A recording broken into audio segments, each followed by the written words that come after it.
c'est mon or. Et mon or, c'est mon argent, voilà. Les pépettes. N'ayez pas peur, madame, c'est de l'argent honnête.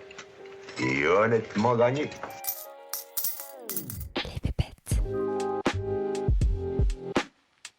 Si on revient à notre Homo economicus, donc cet agent économique ultra rationnel, qui chercherait quand même à maximiser, disons, son niveau de bonheur, quelles activités il aurait intérêt à privilégier pour maximiser ce sentiment? Est-ce qu'il y a des activités qui favorisent le bonheur? En économie du bonheur, il y a ça dont les conclusions sont vraiment évidentes, qui vous font pas tomber de votre chaise.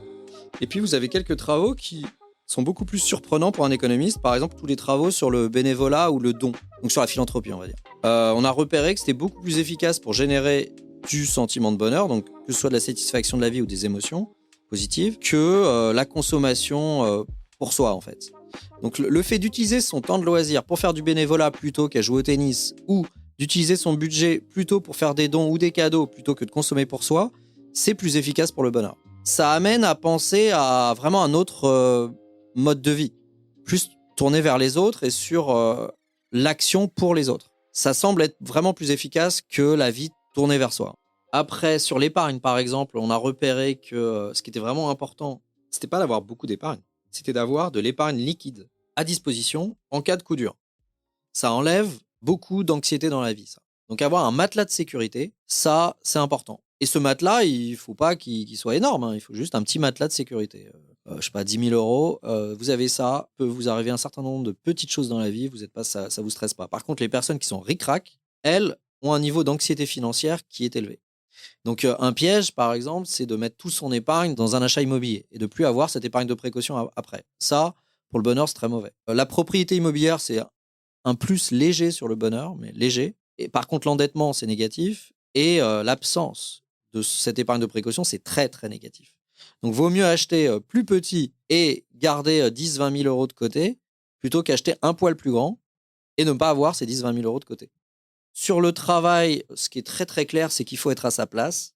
C'est-à-dire que le travail ne génère pas du bonheur ou du malheur en soi. Donc, on a regardé les groupes sociaux qui sont considérés comme inactifs selon les organes statistiques. Donc, on va dire par exemple les femmes ou les hommes au foyer, les retraités. Ils ne sont pas plus heureux ou plus malheureux que leurs comparables, c'est-à-dire même âge, même situation socio-démographique, mais qui travailleraient. Donc là, il n'y a pas d'écart. Par contre, il y a un écart si vous n'avez pas le statut professionnel que vous voulez avoir. Donc, si vous êtes une femme au foyer alors que vous rêvez de travailler, là, vous n'êtes pas bien. Ou si vous êtes une femme, par exemple, qui travaillait, mais que vous préfériez être chez vous à vous occuper, je sais pas quoi, des enfants, là, on verra quelque chose sur votre bonheur.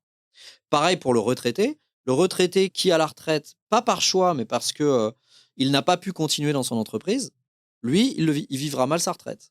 Inversement, le senior qui continue de travailler parce qu'il n'a pas assez d'épargne et que sa retraite serait trop maigre, lui vit mal le fait de continuer à travailler à 65 ans et plus. Donc la dimension du choix est vraiment importante dans le statut professionnel. Sur le travail, il y a vraiment beaucoup de paradoxes qui entourent les entrepreneurs. Les entrepreneurs sont des gens qui adorent leur travail, justement, mais qui n'adorent pas nécessairement leur vie. Donc, en termes de satisfaction vis-à-vis du travail, ils sont très, très hauts. C'est une moyenne autour de 8. C'est vraiment très, très élevé, beaucoup plus haut que les salariés. Mais quand on les interroge sur leur vie, ils disent pas que leur vie est géniale. Et on sait pourquoi, parce que le travail prend tellement d'énergie et de temps que ça vient phagocyter d'autres champs de la vie comme les loisirs, la vie perso, la vie familiale, les relations avec les amis, etc.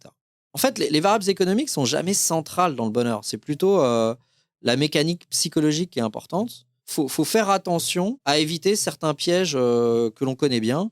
Et par exemple, pour l'entrepreneur, le piège à éviter, c'est de passer tout son temps à cette activité économique et que ça se fasse au détriment de tout le reste, en fait. La réponse, c'est jamais il faut que tu gagnes X milliers d'euros ou il faut que tu sois entrepreneur ou non, il faut que tu fasses attention à ce que cette situation-là ne t'amène pas dans la chose trappe classique pour ce statut-là, par exemple. Donc l'entrepreneur, son problème, c'est qu'il passe trop de temps.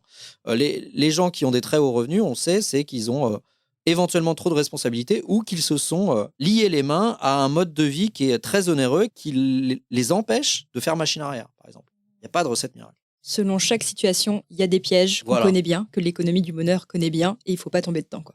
Exactement. Par exemple, la vocation. Je pense que j'ai plein d'exemples là-dessus. Ceux qui font un travail vocation. Donc, depuis tout petit, je sais pas, vous aimez les animaux, vous avez fait vétérinaire. sur le papier, c'est très bon, sauf que les gens qui font un travail vocation ont tendance, encore une fois, comme les entrepreneurs, à y passer trop de temps, ou à mettre tellement ça au premier plan qu'ils ne vont pas négocier très bien leurs conditions de travail, par exemple. Donc les gens qui ont un travail vocation, ils ont tendance à gagner beaucoup moins bien leur vie. Et donc ça peut créer un certain nombre de problèmes économiques. Quand on a une vocation, il faut faire gaffe à ce qu'elle ne vienne pas rogner votre bien-être dans d'autres dimensions parce que vous lui avez donné la prééminence. La consommation, on a remarqué que ça boostait très ponctuellement seulement la satisfaction de la vie et très vite, on retourne vers son niveau de base. Et ça vaut pour à peu près tout, y compris les biens durables. Donc, une nouvelle voiture, une nouvelle maison, c'est un impact de quelques mois, maximum une année sur le bonheur. Dans les consommations, on a quand même vu des trucs qui laissaient des traces un peu plus durables sur le bonheur. Par exemple, les expériences. Donc, un voyage ou, je sais pas, quelque chose d'un peu fou que vous avez fait. Ça reste en vous et ça laisse une trace sur votre bien-être. C'est-à-dire que vous n'êtes plus exactement la même personne et le seul fait de se remémorer ça booste votre bonheur. D'ailleurs, il y a aussi des travaux sur les valeurs des gens. Est-ce que avoir certaines valeurs est préjudiciable pour le bonheur, par exemple? Il y a une valeur qui est sortie vraiment comme étant très négative pour le bonheur, c'est le matérialisme. C'est considérer que le sens de la vie, c'est l'accumulation de biens matériels. Et donc de se battre pour le plus beau canapé, la plus belle voiture, les plus belles montres, etc. Ça peut marcher, hein. Je ne dis pas que les gens matérialistes sont malheureux, pas du tout. En revanche, pour atteindre un certain niveau de bonheur, ils doivent atteindre un très haut niveau de revenu. Ce qui n'est pas évident en soi, quoi. Enfin, c'est pas systématique qu'on atteint ces niveaux de revenus-là. Donc c'est un chemin qui peut fonctionner vers le bonheur, mais qui est loin d'être certain, qui est à risque.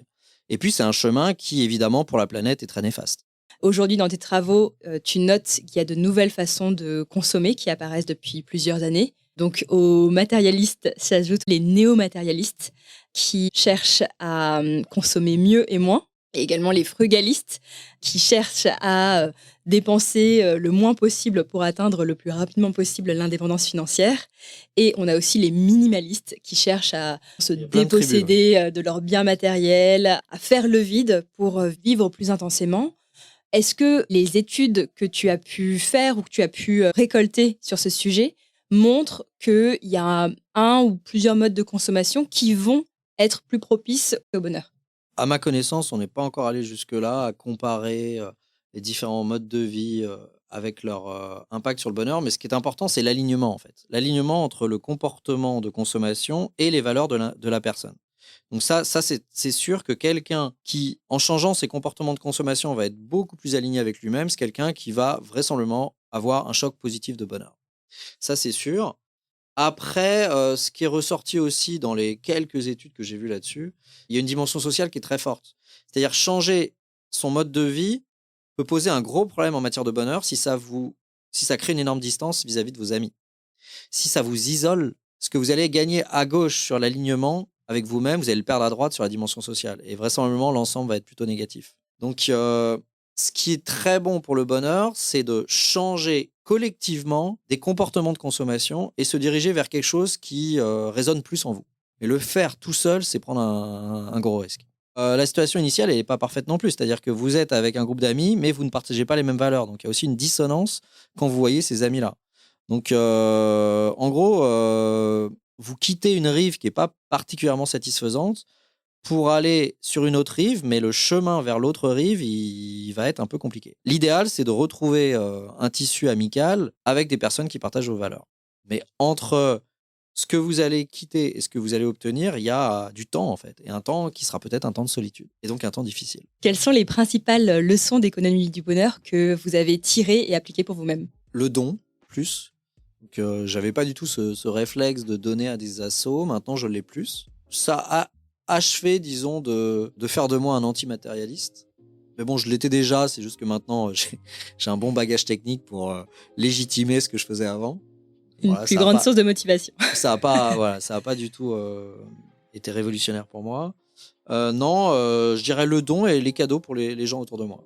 Plus qu'avant. Bah, je suis fils unique en plus, donc là, de cette génération, de cette époque, et en plus fils unique, j'étais assez tourné vers mes petites consommations. Et en fait, j'ai compris un certain nombre de choses sur le lien et l'importance du lien, et utiliser son budget personnel pour ça est quelque chose que je fais plus volontiers maintenant qu'avant.